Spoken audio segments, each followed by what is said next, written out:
Welcome to Rising Stars, where Miriam Knight, publisher of New Consciousness Review, interviews exciting new voices in the world of progressive and transformational books, films, and ideas, who offer intriguing perspectives on life, the universe, and everything in between. Join us as we celebrate the conscious awakening and explore many expressions of consciousness in action. And welcome to Rising Stars. I am Miriam Knight, and we have a wonderful lineup of guests today. Our first guest is Paula Muran. She's a new thought leader and futurist in the field of higher mind consciousness, who specializes in the repatterning of conscious, unconscious belief systems and teaching how to resolve inner conflicts of the ego mind by developing a relationship with your true self. She was born in America's Midwest to a Catholic family, but embarked on a journey of spiritual exploration in the late 1970s that led to a powerful awakening experience 10 years later. She has poured the wisdom she gained into an emotional healing e-course called What's the Issue, which guides you to the core of the issues that have been programmed into your unconscious mind and are holding you back from happiness and personal freedom. Well, we want to learn more about that. Welcome, Paula. Well, thank you so very much.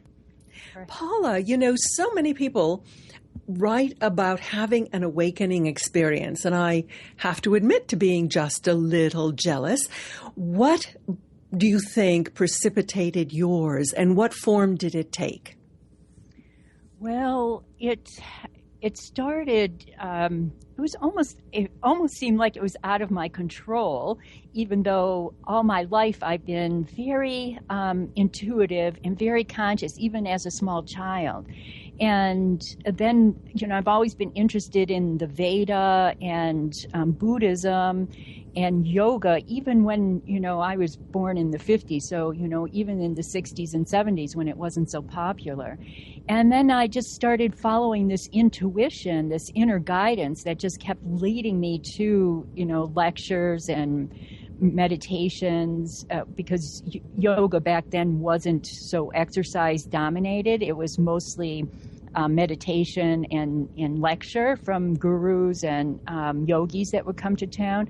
So it just felt like this inner teacher was guiding me someplace. And I was at a yoga lecture in Manhattan, and some guru, I don't even remember his name, just pointed at me and said that I would experience nirvana in this lifetime. And quite frankly, at the time, I had no idea what that meant. I thought it was a restaurant or something. It's like, what is nirvana? And then just that knowingness took me deeper and deeper into the process of enlightenment. And from Manhattan, I moved to Los Angeles, and I got there at the very beginning of channeling in the early 80s. And, it was a kaleidoscope of so many different healing modalities, from Native American shamanism. Everything was going on in Los Angeles at that time. And the channeling world started, and incredible data came through so many people. And it was through that venue that I got deeper. I kept asking, how can I become more enlightened, or how can I become enlightened? How could my mind be free? And it just happened. One day, my mind shut off. Is kind of a good way to say it. Just went silent. I happened to be at the Gem and Mineral Show in Tucson, and I was looking at a specimen, and all of a sudden my mind just went quiet. And I even made mention to it to the guy in the room, and he was, he just said, I think that's a good thing. And since then, that was in the 80s, and since then my mind has been silent, and I experience a different reality than most people. I do see life from a different perspective, not so much, that the world is after me. I really see that I create my own reality, and how can I make it how I want it? And why that happens is what's programmed in us. And so I help people get to the place where they could, have a quieter mind, have a happier life, and enjoy their time on earth. So the crux of your experience was a shutting off of all the chatter, the back chatter and the noise in your mind. So the implication is that that is acting as kind of a mask between us and our knowledge of who we really are? Yes. Well, it's the chatter, yes. In essence, well, the mind, so it starts out our earlier life experiences with our parents when we're too small to really know any better is when our whole life is programmed. And so whatever we hear from our parents or society or caregivers is like we believe it. And then we start living those beliefs and start saying, this is how my life needs to be. And we start believing the anger, let's say, the anger, the fear, the resistance, the confusion as being real. And we give it more and more power. And that's what blocks us. Those beliefs shroud our true self. Our true self is always there. But when the mind keeps its rhetoric going, it stops us from experiencing that bliss and that freedom, that liberation that we all seek. Now, this inheritance from well-meaning parent, or sometimes not so well-meaning parents, peers, and so on, is a pretty well-known phenomenon. Your program is intended to help people cut through that to a better realization of who they really are. What is the essence of how you do that? Well, what I created, everybody always asks me, what's the issue, or I'm asking clients, what really is the issue? And, there are trillions of beliefs. I mean, our thoughts create all these beliefs, and we believe that they are true, in essence. We believe that they're true. Like, a lot of people believe that, illness is their path, so to speak, sometimes. I've heard people say that, I have this certain disease or I'm addicted to something because that's my dharma in this life. And I quite frankly don't believe that it's their truth. It's really an obstacle to get to their truth. So what I've devised is this program to get to the core. So in the 90s, I got this information during a meditation about the core. And how I see it is the core is it's a belief. It's based on a belief about worthiness and about love. So it's, I believe I'm worthy of love. And what most people do is that they don't believe that they're worthy of love. And I'm not talking about romantic love or sexual love. It's, self-love. That they don't believe that they're worthy of love. So then they do everything in their power, unconsciously, of course, because all of that stuff has been programmed unconsciously or subconsciously. And they do everything in their power to push themselves away from their truth or away from everything that they really desire on this planet. And it's not done, people don't sit there and say, I think I'm going to consciously, push myself away from being loved or, I'm going to consciously create a disease. It's all the subconscious programming that we learned, not just from 0 to 7 or 10 years old, but let's say 0 to 20 years old or 30 years old. People, conversations are really interesting because people say that, somebody has an idea and then you hear somebody say, well, you can't do that. And there you go. It's a belief system. And then we start believing that we can't do something. And then we keep building these walls in our minds that keep saying we can't get there, we can't get there, we can't get there. It's just so fascinating to me, the mind, and how programming is so powerful to that mind. Even though that the mind is very interesting because it's like holographic. It will only project what's programmed in it. So I work to unprogram the mind so that it's like a clear field, like a big soccer field, and then the person can plant what they want into that field. And so the program, what's the issue, gets to the core of what's happening in a person's life. So, for example, someone says that they're unhappy. Well, that doesn't necessarily mean that there's a straight line to a situation where the person was unhappy as a child. It's not a direct line there. There's lots, the subconscious is multi-layered by experiences. So I can find those core patterns in the mind, and that's what I devised in the issue program is a 9-step process, asking the person questions or themselves those questions, 9 questions to get deeper and deeper into the unconscious. Well, it's well known that people, a variety of people may look at the same event and each one will report something very different. So there is this interplay of your own experience and expectation with how the world comes at you, how you perceive it. So what you're doing is kind of clearing away or clearing a path to arrive at your true self. It's interesting. We had Yogi Amrita Sai on the show last week, and he said that you can't have a relationship with anyone else until you have a good relationship with yourself. And that's what you're talking about. You're talking about developing the relationship with your true self.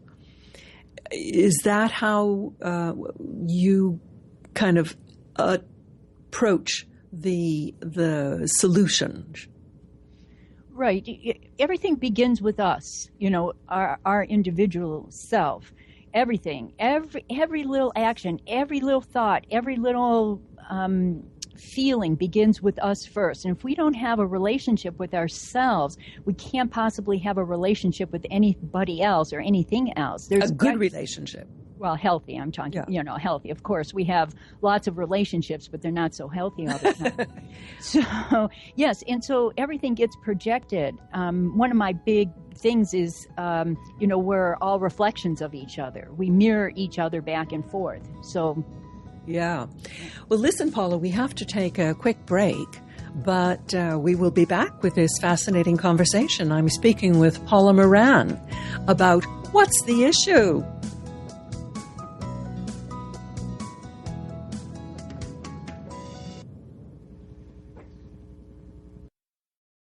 The Real Conscious Connection. OMTimes Radio. IOM FM. Dr. Kevin here, and I want to invite you every Thursday, 3 p.m. Pacific, 6 p.m. Eastern, to join me on the Dr. Kevin Show, where we have a diversity of guests who help you step outside the box, behind the curtain, and see what a load of crap is going on in the world today, so you have more information with which to make better decisions. We'll see you there. Namaste. Being a radio host on IOM FM allows you to build your show on a rich platform with the power of the internet to fulfill your outreach goals and connect with a very specialized and global online audience, unlimited by time and distance. OMTimes Radio will provide you with web relevance, a recognizable conscious brand, and with the standard of excellence that has accompanied every single OMTimes endeavor. Host your show with OMTimes Radio Network. Are you trying to get from point A to point B and need a little advice? Connect with the counselors at OMTimes Advisors. Whether you're looking for a life coach or a spiritual intuitive, the advisors participating at advisors.omtimes.com were carefully chosen based on their gifts, skills, and professionalism. OMTimes Advisors, connecting you with the best advisors in the business.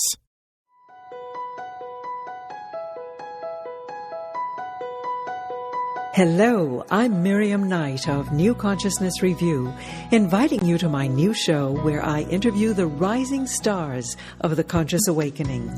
We'll explore the many faces of consciousness in action and intriguing perspectives on life, the universe, and everything in between.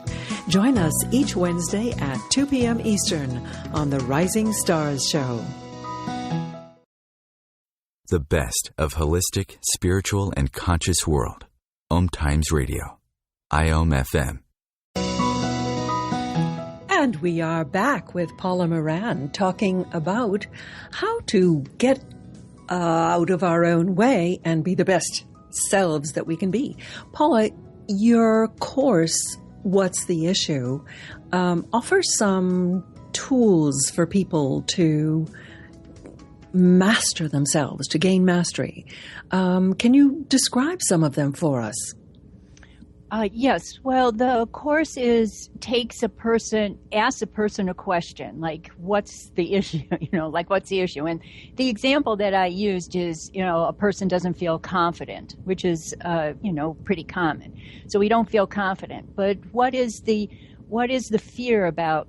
So I ask a person to go through these 9 steps. So what's the fear about not being confident? Or what is the anger that comes up when you feel like you're not confident? And so I see the core as not just a believe-worthy love, but also fear, anger, confusion, denial, resistance, and an addiction. So I use those ideas, those concepts, asking a person more questions about what do they really feel, or what do they really experience when they don't feel that they're confident, or whatever the issue is. So like, say, my boyfriend doesn't love me, or I can't seem to make any friends, or I can't make any money. So what's really happening underneath that original thought or idea or belief? So in the program, I start with the confidence. So confidence was that their mother, the client's mother, didn't support them.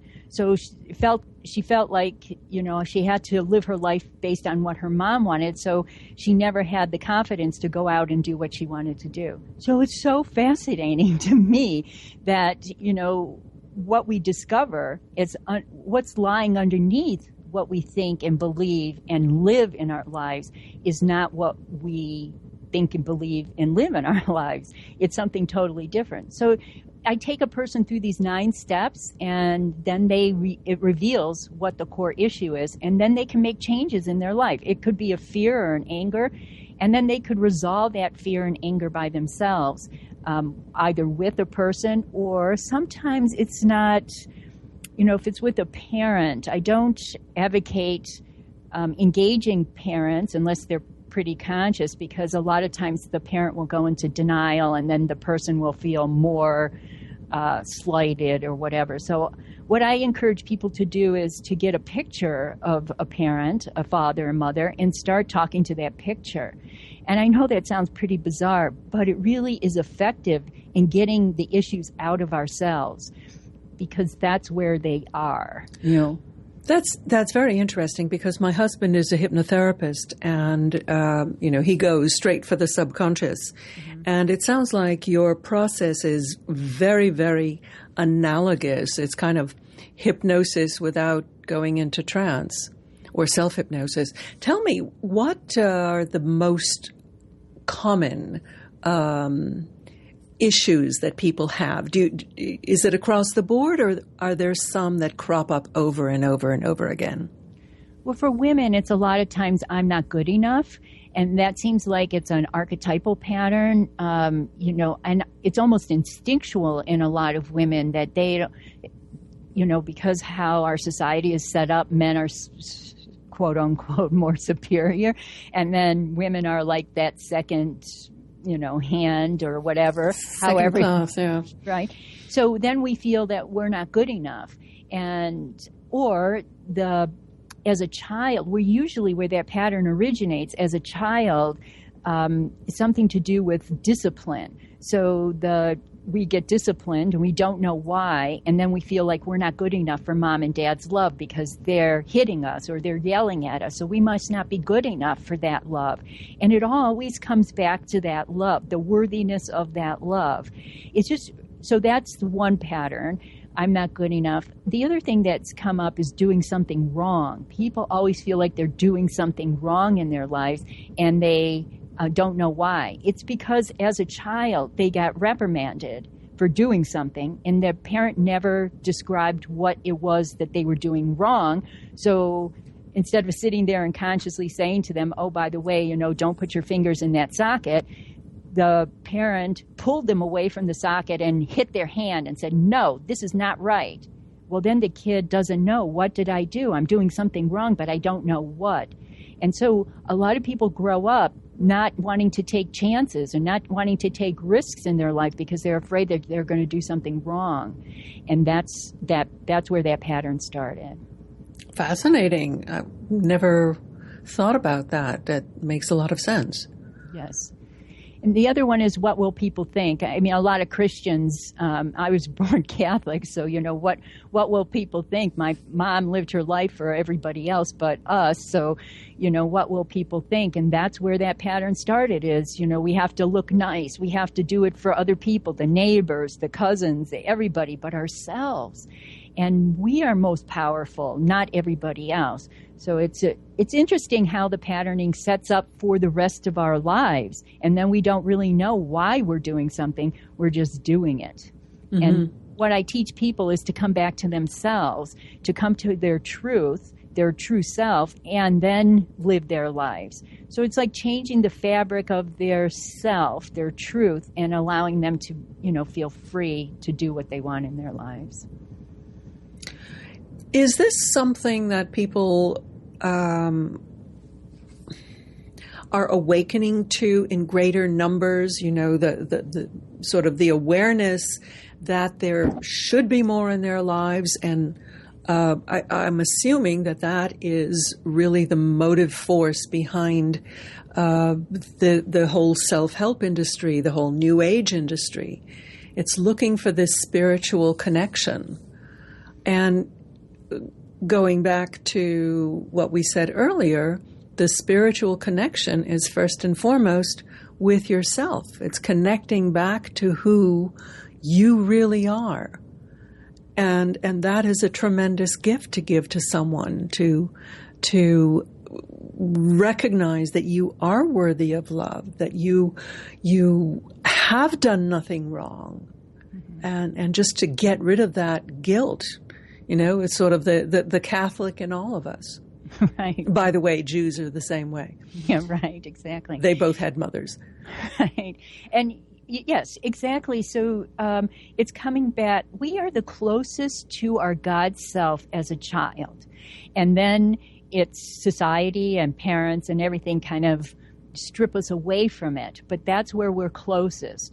And then we start growing up and believe that we have to have some kind of life. We have to go to college. What would people think if we didn't go to college and got a degree? If we didn't get a degree, we can't get a good job. And we build a life. It's like building a high-rise building. We keep putting these floors on top of this God essence that have nothing to do with the truth of who we are. And what I do is, and what the program does, is dismantle all of that. And the program does it pretty quickly by asking these 9 questions. It seems simple, 9 questions, but it really takes people deep into their subconscious. And when I do work privately with people, I can actually find those patterns for them and then release them through a process of visualizations. But, we build this whole big, I call it like a big high-rise, but we're standing on a cracked foundation. And, of course, what happens with that is that eventually it's going to topple over. So what does that mean in our regular life is that we get a divorce and we don't know why, or we get fired and we don't know why. We can't hold on to relationships. We can't communicate. We can't hold a job down. That's because of all this imbalance when we were a child. Of course, we all do it. We all have it, but it's acknowledging it and changing it and coming to the truth of who we are. The truth will set you free. So you do retreats. Do you find that the dynamics of this work in a group setting are different from the dynamics when you do it one-on-one? Well, sometimes if people don't know me, they, are a little shy about speaking up. But I have an enormous gift of being able to tap into people's energy and know exactly what to deliver in a retreat. So I'm doing a retreat in October 11th here in Scottsdale, Arizona, and it's an opportunity to really enter the silence. That's because my mind is silent. I can pull people into that silence with me. And then their ego mind will, have some rhetoric and some dogma attached to it, and then we can clear it. And it's a perfect opportunity to get to the core of their true self. What is your understanding of what happens when people engage in meditation? Because if there is one recommendation that I hear from virtually all of my guests, it's to establish a pattern of going into the silence, of meditation, of going into nature, just being silent. What happens in that silence? Well, I think that people feel alive. Well, I hope they feel alive. They feel more connected to their truth at that place. But a lot of times meditation isn't, well, to get to that place, Miriam, that's a long-time meditator. You know, that does not happen immediately.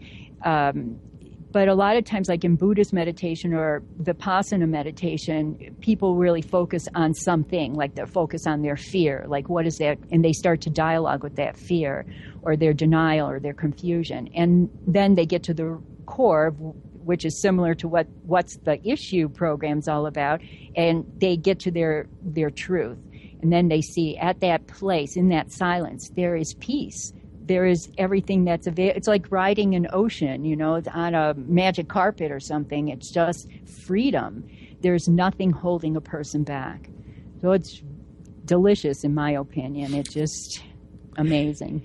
So, Paula, where can people go to find out more about your work, your personal practice and your retreats and your e-course? At my website at Paula Muran, MURAN.com. Everything's up on the website, or they can send me a personal email at info@paulamuran.com. That's PAULAMURAN.com. I'd be happy to help them navigate my site or ask any questions that they may have. I'm always available to help people. Lovely. Is there like a pearl of wisdom you want to share with our audience in closing? My pearl of wisdom is that everybody, I said this earlier, is that everybody is a reflection of everyone else. So whatever you see in a person that you don't like, it's an aspect of yourself that you don't like about yourself. And everything that you love about somebody else is an aspect of that person that you love about you. And it's so amazing to see that in other people. A pearl of wisdom indeed. Paula Muran, thank you so much for being with us. Thank you. And do stay with us. We'll be right back with our next guest, Neal Katz.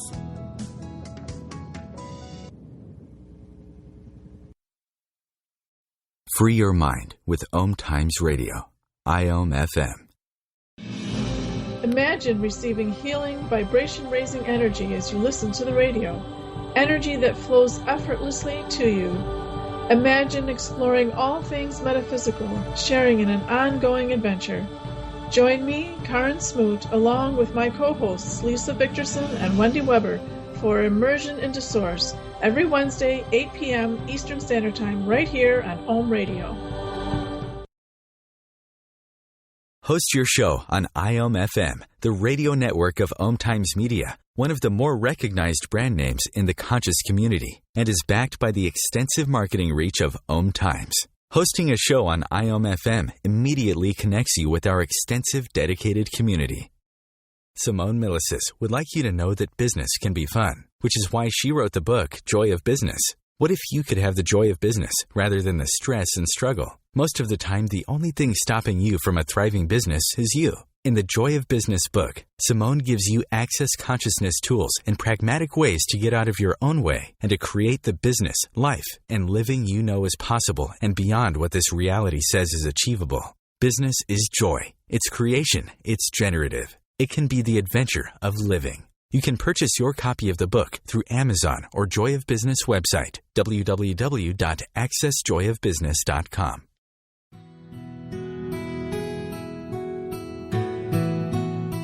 If you've ever said, I do want it all. I do want happiness. I do want love. And I do desire the happily ever after fairy tale life, then this show is for you. Join me, Dame Nicole Brandon, for my internationally acclaimed show, Bridal Talk Radio, every Tuesday at 6 p.m. Pacific Time, where I'll bring you the top experts in the fields of communication, money, relationships, finance, pleasure, play, travel, sexuality, parenting, real estate, adventure, comfort, care, passion, and love. Free your mind. Expand your soul. OMTimes Radio. IOM FM. We are back with my guest, Neal Katz. Neal is a semi-retired, successful serial entrepreneur and former stockbroker with a passion for women's rights. He lives a life based on self-awareness and love and practices yoga, meditates daily. He's taught a course in miracles, produced Oregon wines, enjoys reciting Vedic sutras, and writes his own inspirational poetry. Now, this Renaissance man has just brought out the first volume of the Victoria Woodhull saga. Now, Victoria Woodhull is an extraordinary woman who rose from being abused and prostituted by her father to becoming the first female securities broker on Wall Street and a fiery campaigner for women's rights.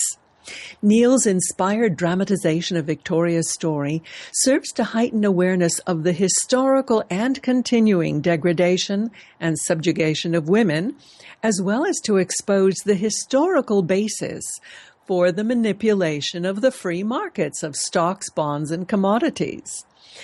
This book absolutely saved my bacon on a very long trip, 24-hour trip through many airports, and I am so grateful to him for having written the book. And in fact, Neal has pledged 50% of the royalties from this book to a foundation for the empowerment and economic improvement of women, especially single mothers, that he formed in tribute to Victoria Woodhull and her passion for women's rights.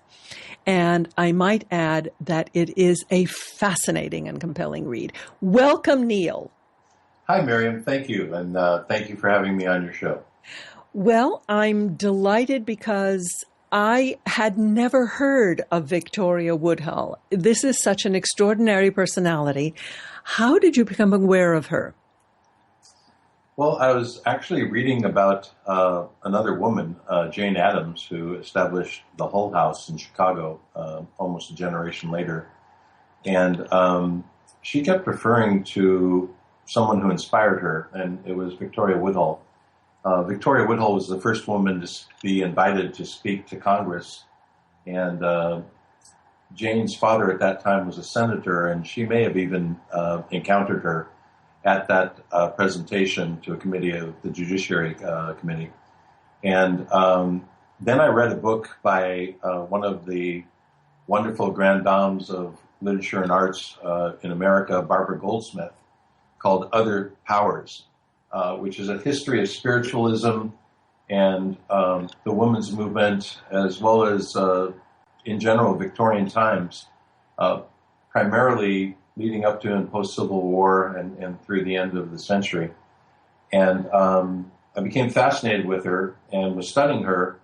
And I had the odd occasion to actually die in a hospital for a few minutes. And I've always been open to, spiritual or other sources. But Victoria started talking in my head, and she said I needed to write her story. She wants to come out of the obfuscation and the cover-up of her story, which was self-inflicted as well as intentional on behalf of some very, very powerful elements in America. And she wanted her story known because she thinks it's time for the dynamic change she encouraged back in the 1870s through the rest of her life till 1927. It's time for her to be iconic and lead the way, at least as a precursor and an example of what women can accomplish. I cannot emphasize too much how absolutely fascinating her story has been and the grit. And it is what you call a historical novel. Why did you call it that? Yeah, I didn't coin that phrase. I'm not sure who did. I know that Kathleen McGowan, who wrote a wonderful trilogy about the Magdalene tradition, references it in her book. I don't know if she created it or not. But the concept is that history has been written by men, primarily. Can go even further and say that history has been written by the survivors for the victors, or by the victors to impress the leaders of the victors. And the orientation is definitely a male worldview. The concept of historical fiction is to see the world through a woman and her sensitivities and the way she perceives it.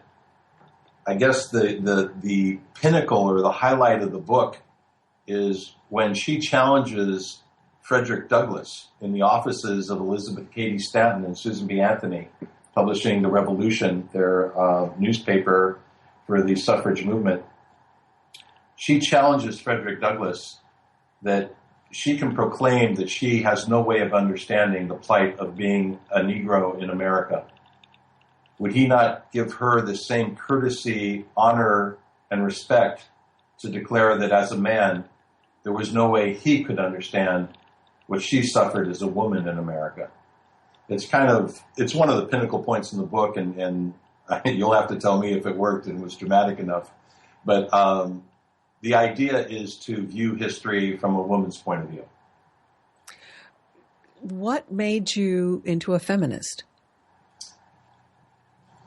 I get asked that a lot. I think... I have to say that you speak in the book in Victoria's voice, and it is absolutely crystal clear that this is a female nurturing spirit understanding the plight of the woman. I mean, getting into her skin and her mind must have been a challenge, but you must have had some kind of openness to be able to do that. Well, thank you for the compliment. I tried to make it compelling, and sometimes it wasn't that much of an effort. There are whole passages where my hands flew across the keyboard. I think I tracked that at one point in time, I wrote almost 25 pages, 25,000 words in a 3 or 4 day period, and I was barely conscious. I mean, I think to some degree Victoria helped write the book, at least in my mind. But the thing about feminism, I think I'm a humanist. I think I'm a person who believes that every single person should be respected and honored and loved, unless they do something to seriously challenge that, at which point you can choose not to, but you certainly don't wish them any ill. I think that's one of the true lessons in the Course in Miracles, is that we are created of God and we are made of love. And when we're able to maintain that focus, incredible miracles abound in your vision. And we're able to do things that we might not otherwise be able to do. So I think my being a feminist is because certainly there's an imbalance.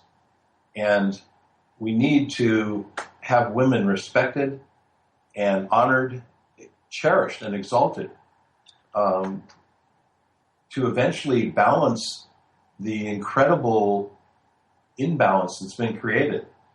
Ultimately, I really do believe, as does one of my mentors, Victor Villaseñor, who's an accomplished writer in his series, The Reign of Gold, I really do believe that our salvation as a race is going to come from a feminine point of view.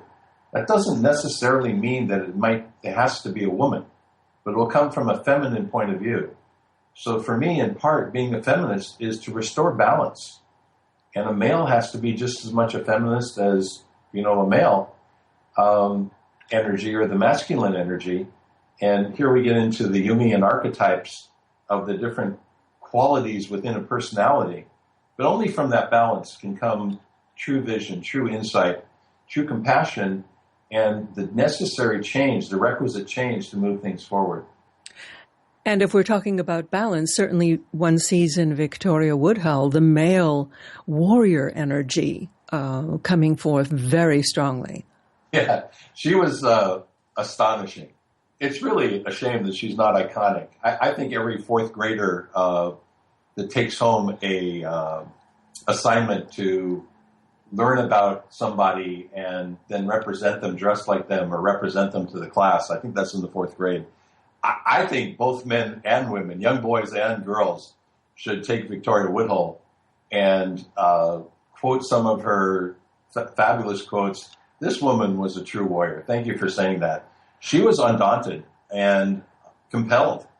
I hope that I've shown the psychological background and the reason she was so compelled, so directed to live the life that she did. And even in the darkest and with the most challenged path, she would remove any obstacle and overcome it. It's ultimately a story of incredible hope and accomplishment. Absolutely.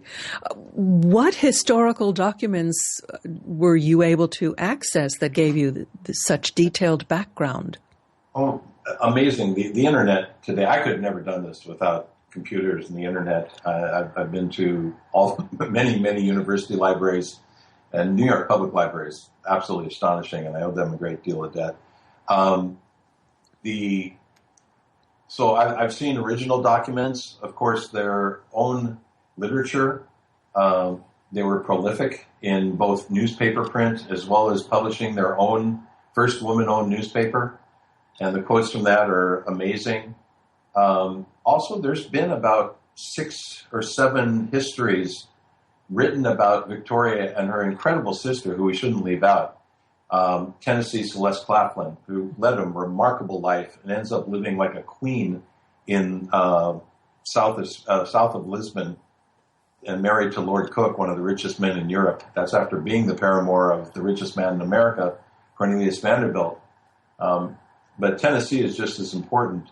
The amount of print still available and current stories, extemporaneous stories, is pretty voluminous. So I had a lot of material to work through. I just want to add that I would check in with Victoria pretty regularly, asking her to appear in my sleep. And after I'd written about 150 pages, I asked her what she thought of my work. And she said, "Well, you're missing the most important part of my life." And I said, "What's that?" Wait a moment. Oh, sorry. We're going to have to get to that most important point in your life right after this break. We do have to take a break, but then you won't want to miss the rest of this interview. Stay with us.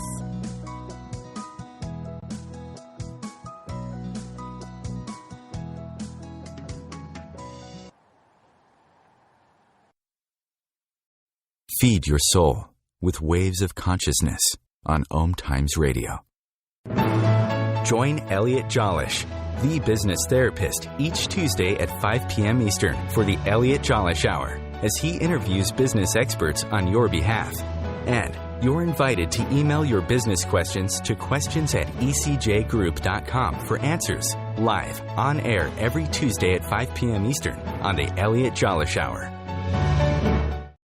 Being a radio host on IOM-FM allows you to build your show on a rich platform with the power of the internet to fulfill your outreach goals and connect with a very specialized and global online audience, unlimited by time and distance. OMTimes Radio will provide you with web relevance, a recognizable conscious brand, and with the standard of excellence that has accompanied every single OMTimes endeavor. Host your show with OMTimes Radio Network. As difficult as it is to believe, there are places in Africa where human traffickers sell albino children and their body parts for use in magic rituals. Humanity Healing International is actively working in Uganda to change this paradigm. The Albino Rescue Project finds albino children who are at risk and places them in safe schools and environments where they can learn and grow free from fear. To learn more or to sponsor a child, visit humanityhealing.org. Humanity Healing is where your heart is.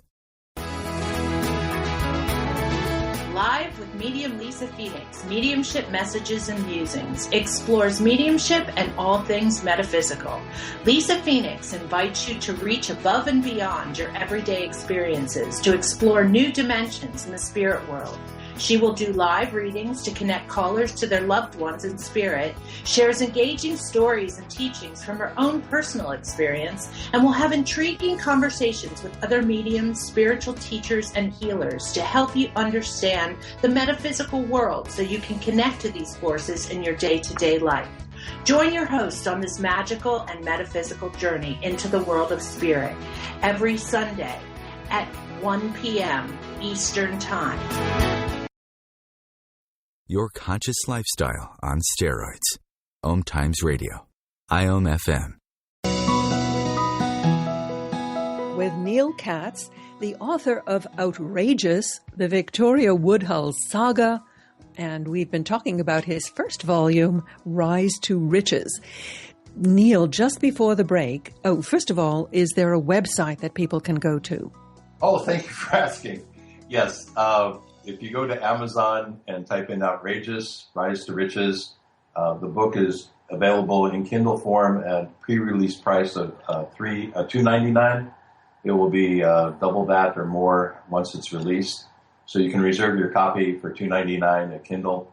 It's Outrageous, Rise to Riches, or you can type in Neal Katz. The website for the book is www.thevictoriawoodhullsaga.com. And there's a lot of information on the website. I hope it's used as a platform for people to do some familiarization and get to know the subject matter. And as you know, Miriam, because we've talked about it, it also identifies the charitable work that I want to conduct. Absolutely. Well, just before the break, you were talking about Victoria's inspired communication with you, saying that you had missed the main point. What was it? Well, she did this a couple times, but the primary thing she told me in the beginning of writing was I wasn't paying anywhere near enough attention to her sister. She was 7 years younger, stunningly beautiful, Victorian press in their being crude and proper, even identified her as entering a room with her prodigious breasts preceding her. They were so consumed and with the image of her physicality. This young woman at age 23, 24, beguiled or fell in love with Cornelius Vanderbilt, the richest man in America, who was 74 at the time. That love affair led to the gold scandal of 1869. And it's a wonderful opportunity to see the problems, the inherent systematic problems of free capital markets that still exist today and certainly existed then. And it's the book incorporates, as you know, a full expose of the gold scandal of 1869, which was the near total collapse, worse than even 2007, 2008, of the U.S. economy. And in the end, Ulysses S. Grant sends Vanderbilt a telegram asking him to intercede, not knowing that Vanderbilt was fully complicit in creating the problem. And he ends up being called the savior of America, saving the economy. And really one of his last grand roars or hurrahs as a 74-year-old man. He was going to die about 7 years later. But what Victoria told me was pay more attention to Tennessee. And I started doing that, and the book got a lot better. Mm-hmm. Mm-hmm. And I would often consult with Victoria. And, I guess some people could call me certifiable for saying that. But I really believe there's so much more communication that we have access to.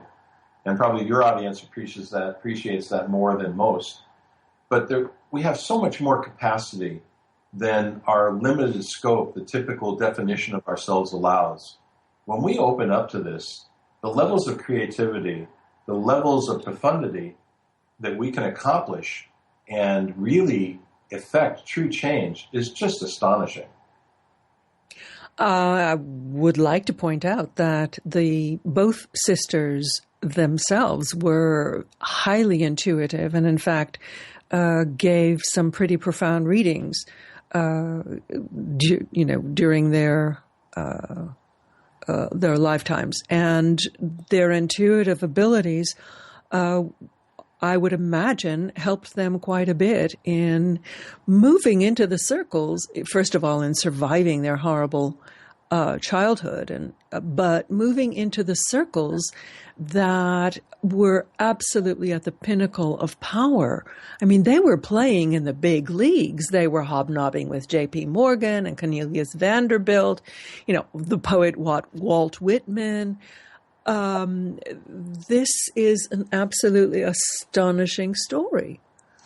Yes, they both developed clairvoyance at a very young age. They made it their living for a long time. And Victoria herself served 3 consecutive terms, as president of the American Spiritualist Society.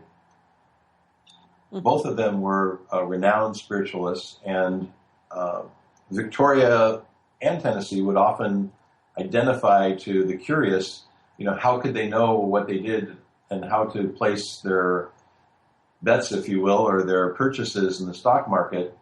And Victoria would say she consults with the spirits. That was a little bit tongue-in-cheek, because the way they really made their fame and fortune, without giving the whole book away, is that they organized a information system and provided unique and unknown information to Vanderbilt. She was really one of the first people to capitalize on what we would call today the information age. Indeed. You have to read the book, because this is absolutely delicious. It is fun, isn't it? It is. What was your biggest surprise writing this book? The complexity of human nature. I asked Victoria, when I would be writing about another character, to summon him and let me interview them, him or her. And when I did this, I was always amazed at how complex and diverse people were. The true deep motivations of a Cornelius Vanderbilt, who basically established the American mythos. I mean, this guy was a dirt farmer that ended up, by great magnitudes, the wealthiest man in America, building empires and creating the business model of the outrageous entrepreneur who would dare and risk everything to accomplish his focused goal.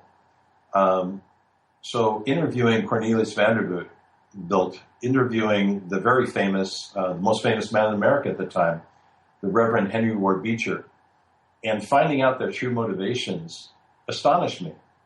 It also left me with a message, I think, especially to younger people who read the book, that people are not a soundbite. People are not a terse phrase summation. It's a lot more complex than that. There's only one real, almost single-dimensional character, because he was basically evil with no saving, no salvation, no saving grace. And that was her father. He was a bad, bad guy. And sort of is the prototype for all the abuses of women from the male sex. So I think the lesson, more than anything, was the surprise was not only the complexity, but the actual reasons that people did things, which get revealed throughout the course of the book. Well, I cannot wait for the next volume. Are you into it already? Yeah, I'm about 150 pages into it. It should be released by the spring or summer of the coming year. And thank you for saying that. I hope the saga continues. I hope we get a TV show, because I think this is something that should be iconic and important in America. It would make a wonderful series. It begs for a BBC television treatment. Right. Showing your British background there. Yeah, it would be great. What's true is true. Yeah, BBC or even some of the high quality HBO or Showtime. But yes, that level, it's certainly a Downton Abbey type story. Absolutely. Now, you yourself have an impressive background in both business and finance. Certainly, that informed your ability to make such sense out of the different streams of economic machinations that were going around in the 1800s. It's almost like history has come full circle, both with the interest in spirituality and also the manipulations of the financial sector, and also of the tremendous, I would say, perilous state of the economy. What do you think we can do about it? Well, and I'd add that absolutely we've come full circle, and the third leg of that stool is the women's movement and gender equality, represented by the He for She Foundation, the United Nations Movement for Gender Solidarity. And the fact that we have 2 female candidates for the presidency. Yes, absolutely. By the way, just a side note, I'd like a feminine candidate for the presidency, not necessarily a female candidate, but that's a whole different distinction. I just want to say that what we can do about it is learn from history and understand how things got started and how we can change them. And that's part of the reason I want to do the charitable foundation. I want to establish this concept of credit funding, and the goal is to demonstrate to America how we can help women to help themselves, help them lift themselves up by their own bootstraps by giving them opportunity, but then having them responsible to help the next person in line. And that's outlined on the website under the foundation button. There's links to it. We hope to do a reality show and actually make visible to America and prove the point that single women are our best investment and highest grade investment that we're capable of making in America. Hear, hear. And again, the website is the VictoriaWoodhullSaga.com. We have been speaking with Neal Katz, the author of Outrageous, the Victoria Woodhull Saga. Please join us next week when we will have more rising stars of the new consciousness. Until then, I'm Miriam Knight. Thank you for listening. Goodbye.